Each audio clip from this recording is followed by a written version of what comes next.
My sister and I blew out the candles on the cake together. Our parents immediately rushed to congratulate her, completely ignoring me. I was used to it, and all I wanted to do was to get out of here.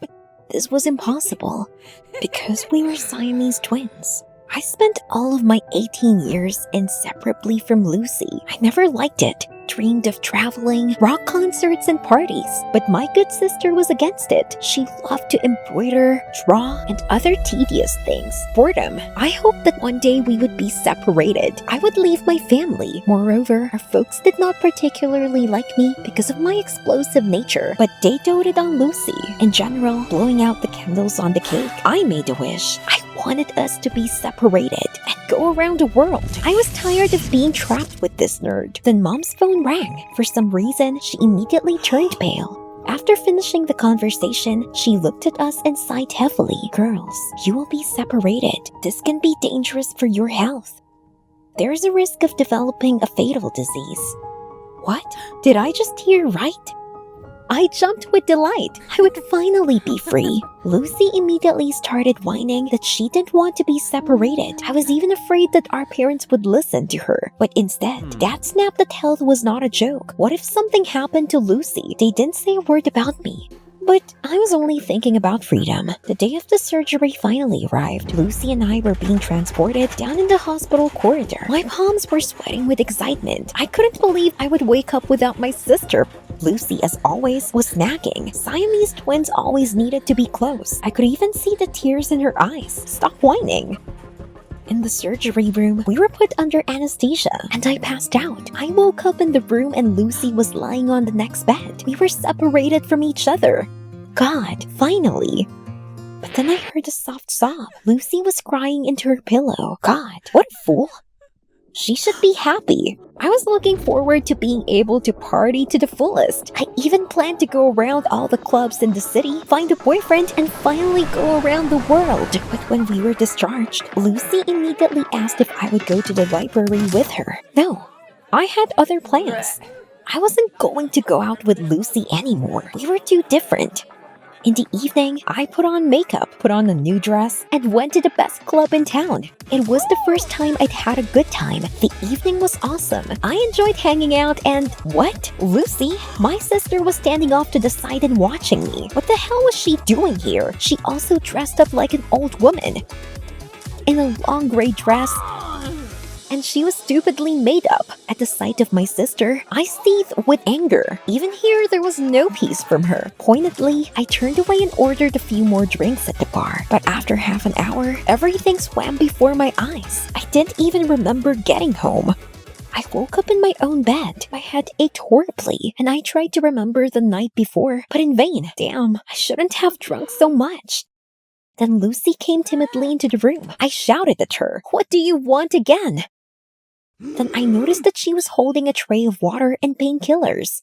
I took the glass and drank greedily, and then told my sister to get out. I was tired of her. Then my phone vibrated. Who else was there? But a message from a guy popped up on the screen.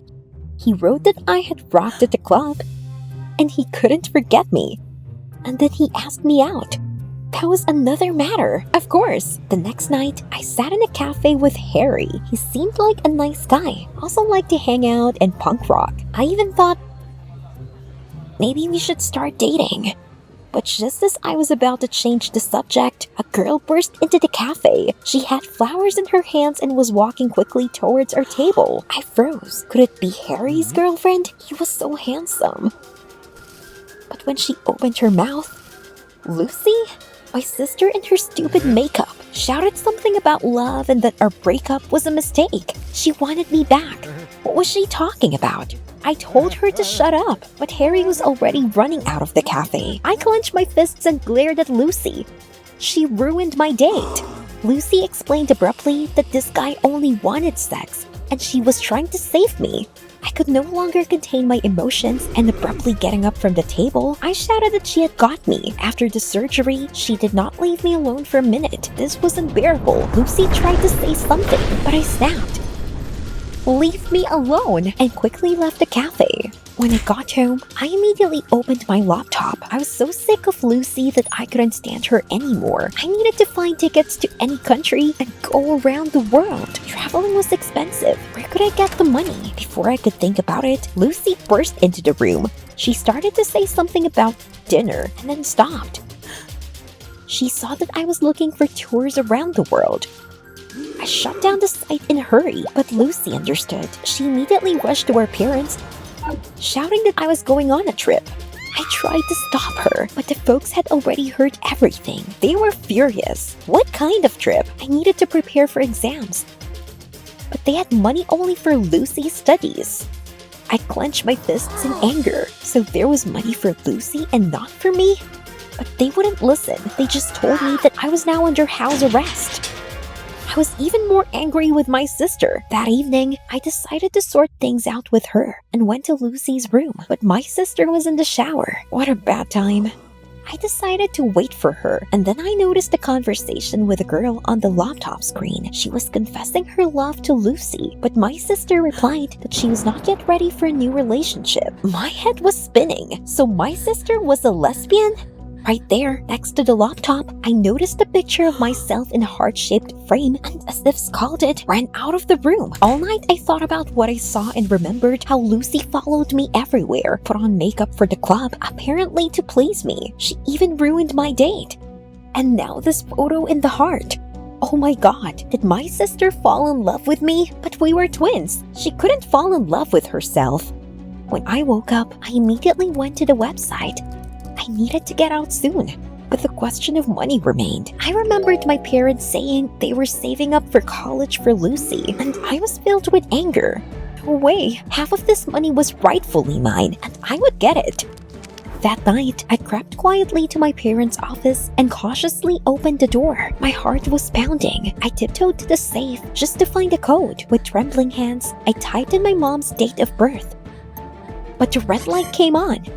Heck, I thought frantically about what it might be and finally decided to enter mine and Lucy's date of birth, and then the lock clicked. Got it. My mouth was dry with excitement. Opening the safe, I saw a pile of bills. I had enough for a year of travel. Out of joy, I immediately grabbed the money when suddenly the light in the office turned on. My legs gave out from fear, and I almost fell when my sister screamed, "Thieves!" I tried to shut her up, but our sleepy parents came running. They stared at me in shock, and then they started to tirade about how I finally got them with my behavior. No college. I would work at my dad's shoe store for the rest of my life. Not like their darling Lucy. Tears welled up in my eyes. I was sick of hearing about Lucy. I'm your daughter too. Pushing my sister with my shoulder, I ran to my room in tears. My stomach clenched with pain and resentment. I heard Lucy trying to calm our parents down, and after a while, there was a soft knock on the door. Lucy appeared in the doorway. She asked quietly if we could talk, but I just snapped. I have nothing to talk about with you, traitor. But my sister didn't leave. She dragged me to the gazebo where we used to play as children. Yeah, then we were really close. The memory warmed my chest. Lucy suddenly touched my arm and looked into my eyes. But I immediately pulled away. She was my sister. Lucy drooped and said sadly that she loved me. It was a confession. The awkwardness made me want the ground to swallow me up. I looked away and mumbled, "I'm sorry, but I'm not a lesbian like you." I thought Lucy was about to cry, but instead, my sister said in surprise that she was actually into boys too. What? Did she admit that she loved me? Lucy smiled ruefully. "I really love you very much," she faltered and added, "like a sister." I was so ashamed. Lucy said that after the surgery, she had a psychological shock, which she could not cope with. So she followed me everywhere. I was startled, and that girl you wrote to, that you weren't ready for a relationship. She hesitated. She said in a crumpled voice that Mackenzie was actually a guy. He just put a photo of the model on the profile picture. Lucy's voice broke. She said she couldn't imagine life without me. After all, I was always a part of her that was taken away without even asking. Oh my god, Lucy, what a fool I was. I hated her only because my folks loved my sister more. But it wasn't her fault. I couldn't help but hug my sister tightly. I love you too, Lucy, and I want to leave not because of you. It's just that going around the world is my dream, you know. Pulling away, she sobbed that she understood me. She would help me escape. In the morning, Lucy and I sneaked into our parents' office. I was very worried that we would be caught, and I didn't recognize my sister. She was so brave. We went quietly to the safe, but just as I started to type in the code, I heard footsteps in the hallway. Our parents were awake. It was over. But suddenly, Lucy hugged me and whispered, "Fulfill your dream." Before I could answer, she ran out of the office and immediately ran to distract the parents with conversations. My stomach clenched. Thank you, Lucy. I quickly took the money from the safe and ran outside. The nearest bus was half an hour away. For the first time, I didn't want to say goodbye to my sister, but we both realized that the distance between us meant nothing. After all, spiritually, we will always be together. Did you like the video? Subscribe and like it. Support the channel. Thank you.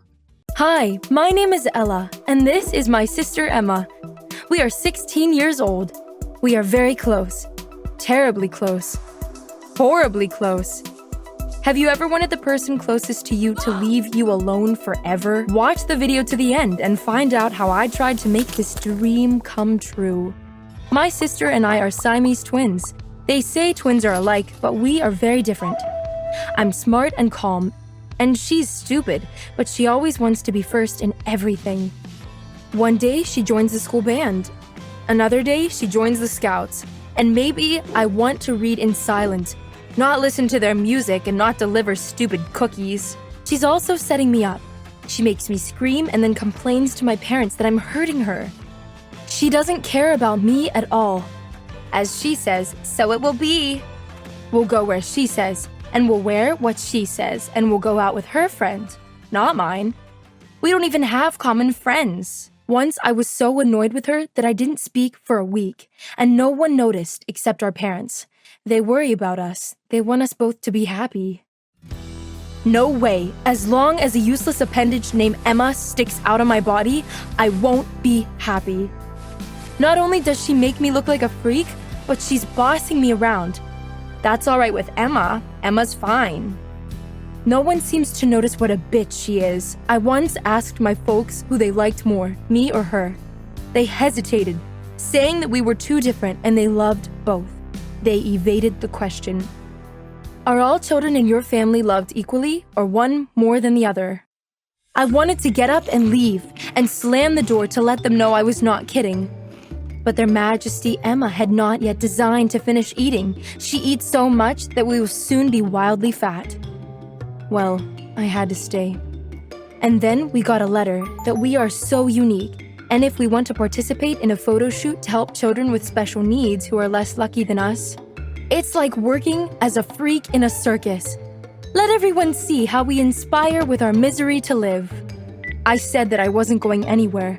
I didn't have any special features, and that some appendage on my body thought too much of itself, and it was not my problem. And Emma waited until I fell asleep and wrote to them, saying we really, really we dreamed to wriggle in front of the camera. And then what? We had to go. Since we promised. I thought I'd let Emma be a clown and try not to burn with shame, as I always did. But she started yelling at me that I sat on my hands when I had to work. And it began, chin up, smile wider, cover your eyes. She chased me around like a soldier on parade. She even bit me once. When we were driving home from this disgrace, I fell asleep and I had a dream. I often dreamed of it. As I walked down the street, alone, and no one howled in my ear and no one decided for me where to go, that I was on my own. I woke up happy. Then I saw that Emma was still with me and I almost cried with despair. Well, that's okay. I heard that Siamese twins were separated, and there were successful operations. Maybe we would finally be separated. I spent the entire evening on the internet reading how it happened. It turned out that there were chances. It was a good thing that Emma was chatting with her friends in the chat and didn't see what I was doing. That stupid photo shoot made a big fuss. Everyone was already staring at us, and now our photos were all over the web. We were sent a ton of messages in all social networks. about how cool and unusual we were.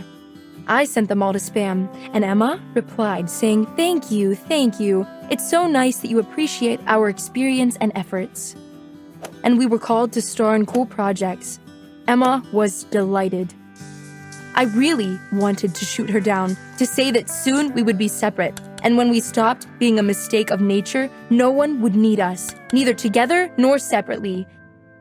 But somehow I felt sorry for her. She was so genuinely happy, as if she had suddenly become a cool actress. And then we got a call from a cool photographer. I forgot his last name, but his photos were in the National Gallery, and he offered a lot of money. He wanted to film us as a servant and mistress. Kind of subtle psychology. It was insightful, but terribly offensive. I thought I would be mistress, of course. Well, I had a calmer face and I was more beautiful. And on the set, it turned out that this bitch, Emma, also wanted to be the main. The real life was not enough for her. I asked what to do, and the photographer said that it was our decision who would be who. We were equal participants in the project. I tried to resolve this issue with Emma peacefully. Anyway, it didn't work out. When we finished fighting, the photographer demanded that we be taken home. He said that he was giving us a second chance, but if we failed him, he would not only break the contract with us, but also demand money for broken equipment and wasted nerves. We didn't speak to each other for 3 days, and I knew it was time. Over dinner, I told my mom, dad, and Emma that I wanted the operation. And so that it wouldn't all turn into chatter again, I added that my decision was final. Wouldn't you like to have your own body and personal space if you were me? My mother fainted. Literally, can you imagine? Dad brought her back, but forbade me to continue discussing the subject. They had thought about it enough since we were little, and I should stop upsetting my mother. As if this was Mom's problem and not ours. He told Emma and me to go up to our room and discuss the matter with each other. Emma asked me why I needed to be separated. Well, really, she was like stupid. I told her about my dreams, about the thrill of finally being alone in my body. And Emma suddenly began to cry. And she said she didn't know how bad and too closely to her I felt. She finally noticed that too often things didn't go my way, that she put pressure on me, subdued me, and all that. I told her it was nice to hear her getting smarter, but I wouldn't change my mind. It was the first time in my life that I was taken seriously. My parents even took us to a clinic that separated twins. We were examined in every possible way, and then the doctor gave us his decision. They could divide us, but not quite well. I mean, I would be almost fine, except I would be limp. That was nothing, but Emma would have a hard time. What can I say? Not everything is equally divided. Well, her body would be so not modeling. I thought Emma was going to throw a tantrum, but she looked me in the eye and suddenly said she was willing to have a prosthetic and everything else. I wigged out, but said I didn't want to decide anything right now, but that I'd think about it. Emma, as if, was replaced. She was silent all the way home, and after that, and the next morning, she didn't fight with me in the bathroom about who should brush her teeth first. She didn't argue at breakfast. It was good, but it didn't feel like Emma was there, but like a complete stranger.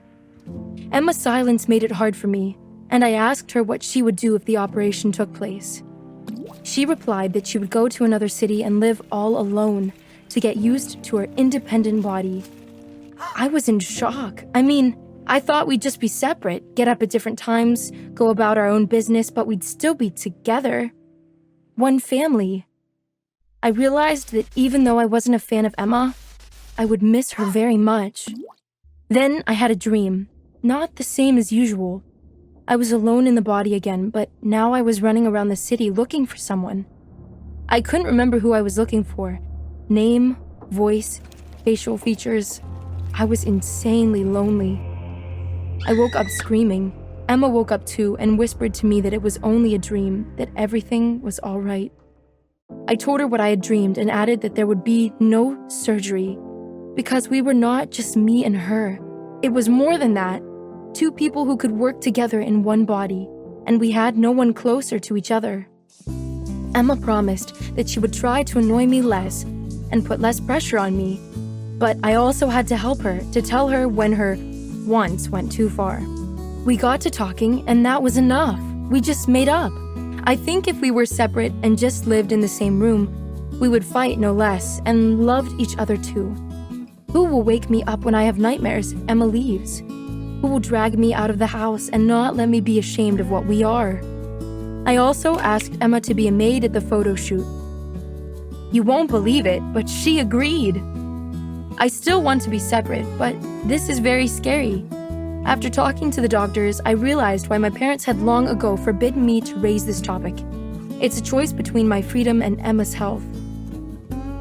Did you like my story? Leave a comment and subscribe to the channel. There are many more stories. Don't forget to click the bell icon so that you don't miss anything. Good day to you and sincere intimacy.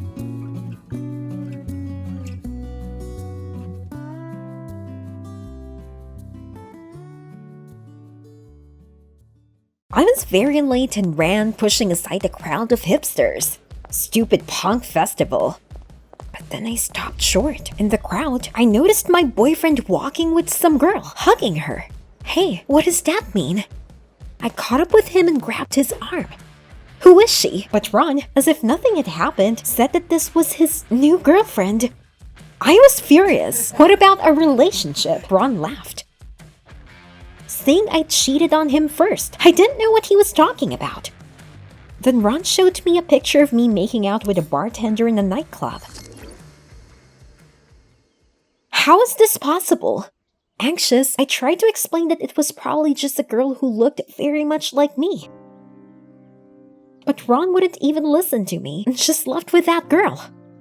Absolutely knackered, I dragged myself to the cafe, where Wendy, my friend, was waiting for me. We were supposed to meet before my important interview. Wendy gave me a quick wink saying, I see why you're late, but then she noticed that I was as pale as a ghost. I tried to say something, but I couldn't help but then started crying. I told my friend about Ron and the photo we broke up about. I thought Wendy would support me, but suddenly she said I didn't have to lie to her. She was at the party and saw everything with her own eyes. Wendy even talked to me. But I was so drunk, it was clear why I did not remember anything. I had never had a drink in my life. But Wendy didn't believe me, and this was my best friend. I didn't want to talk to her anymore. I looked at my watch and realized I was late for a meeting. I had an important interview scheduled for a position as a journalist for a major publishing house. My parents really wanted me to build a brilliant career. I was out of the cafe in a flash. It took a long time to wade through the crowd of screaming punks to the publishing house, so I came right up to the beginning of the meeting. And then at the entrance, some passing guy crashed into me. A red stain instantly spread across my blouse.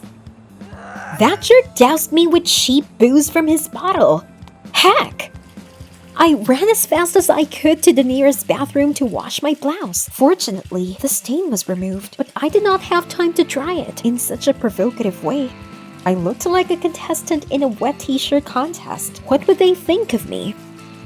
In addition, now the ugly scar on my right shoulder could be seen. I was embarrassed by it since I was a child. Sighing, I buttoned up my blouse and ran to the interview. Nothing more to lose. As soon as I entered the boss's office, he gave me a disdainful look. Of course, a see-through blouse, and I smelled of wine. Before I could say hello, the boss said sharply that I was not suitable for them, and all because of the blouse? I tried to explain, but the boss handed me a newspaper from yesterday with the headline, Punk Festival Scandal. It was me in the photo. The article said I was terribly drunk and singing obscene songs. Barely dressed until the police took me away. I shouted that it was complete nonsense. During those events, I was in the library and preparing for exams. But the boss didn't believe me. They don't want people who spoil the company's image. I took the paper with me when I left. The damned hipster girl ruined my life. I needed to find out who she was. With a newspaper in my hands, I went to the stupid festival. It was disgusting to go there, but I, as a journalist, had to get to the bottom of it. I showed a photo of the girl of bunch of punks and asked about her in bars, but everyone said the same thing. I was in the photo and I was cool. Thanks for the help. At some point, I thought, what if this was a prank from someone I knew? Photoshop? But why? Suddenly, my thoughts were interrupted by a bright flash of fire. I found myself at the fire show site, and then, in the midst of the flames, I saw her. My exact replica was juggling flaming balls. I could see a scar on her left shoulder that looked like mine. Probably she had gotten it at the fire show, but why expose such ugliness? The girl finished her performance, and I went over to her. The hipster girl was taken aback. What the hell? Are you my clone? The girl's name was Alice. She laughingly told me that she too had been pestered by rumors that she had taken off all her piercings and was holed up in a library. I tried to explain to her that my life had suffered much more, but Alice was absorbed in her own thoughts. She thought it was all very funny. Then Alice was interrupted. It was necessary to return to the performance. If anything, copy. You know where to find me.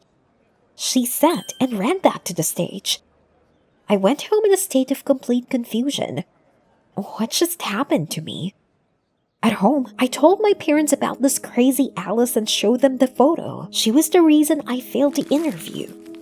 But they threw the paper away without even looking at it. What if she's my clone or my sister? I did not calm down, but Dad said it was all nonsense. All he cared about was my failure in the interview. Now you have to study twice as much to get into college. He announced that I would be under house arrest until the exams. He and my mom decided that during this festival, I had nothing to do on the street at all. I had to think about my future. Okay, Dad, but I couldn't stop thinking about Alice. Who was she, and where did she come from? We needed to talk again. So I decided to run away from home and get out of the room through the window. I had never violated my parents' prohibitions before, but the truth was much more important. Alice was glad to see me. But I immediately pounced on her and asked why she wanted to ruin my life. But Alice just laughed, said that everything that was being done was for the best, and offered to take part in a fire show together. It'll be spectacular like a fire show of twins, she exclaimed. Well, no. Why would I be waving fireballs half naked? But Alice made a condition. She would talk about herself in detail after my participation in the show. Well, I was willing to do anything to find out the truth. For the sake of complete similarity, Alice made up me as well as herself. We became completely indistinguishable from each other. We practiced a little and the show started. I didn't expect it, but it was such a delight. During the performance, I couldn't take my eyes off Alice. With the fires lit, she looked so free. So confident, no obligations, no cramming, no rules. Oh, I wish I could feel that freedom for a second. I stared at Alice, and the fire I was holding leaned out of my way. My shirt immediately caught fire. I screamed. Alice quickly jumped up to me and put out the fire. The shirt was ruined and I took it off. Then Alice noticed my scar. We have too much in common, Copy, she joked. I looked at her and thought Alice was my complete opposite in character, but I also liked her. Amazing. And then there were the coincidence. The scars, the same appearance, like in the movies. Melanie, go home immediately! I heard someone call out to me. I turned around and saw my mom and dad in the crowd. Heck. I was confused, but Alice, finding out that it was my parents, grabbed my hand and we ran. As we pushed through the crowd, I could hear my parents asking me to stop. Melanie, I'm begging you! I looked back at the moment. Mom and Dad stopped to catch their breath. They looked exhausted. I felt sorry for them, and we approached. When my mother saw Alice and me next to her, she was stunned. She stared at her scar in amazement, trying to say something, and then fainted. But Alice was not confused and called an ambulance. Mom only woke up in the hospital, and the first thing she said was that Alice was my sister. It turned out that we were born Siamese twins, and we had fused shoulders. The separation surgery was supposed to be easy, but the doctors told my mother that my sister did not survive. But now she recognized Alice. She felt that it was her daughter. I knew I was adopted, Alice said. She told me about her mother. She worked as a nurse in a maternity hospital and was childless. Once, in anger, her mother shouted that Alice was not her daughter, and that was why she was so much trouble. And Alice ran away from home. She was always attracted to the free life of punks. It turns out that the nurse just told Alice. Oh my god, I had a sister. I couldn't believe it. Tears were streaming down my cheeks. And Alice kept laughing and hugging us, her real family. My mother's health was not in danger, and we quickly drove home, all together. Alice wanted to stay with us during the festival. My parents didn't mind at all, and neither did I. Soon, I successfully passed the exams, and my house arrest was lifted, so I was able to go to the fire show even though I often hid it from my parents. Alice spent time with her mom and dad. She was glad that she had found her real family. We had been thinking about these changes in us for a long time, and in the end, we decided to switch places. We changed into each other's clothes and pretended that Alice was going to continue hanging out with her punks. But in fact, she stayed at home with her parents. And I went to conquer the expanses of a new, cool life. So, come to the next fire show. I'll rock.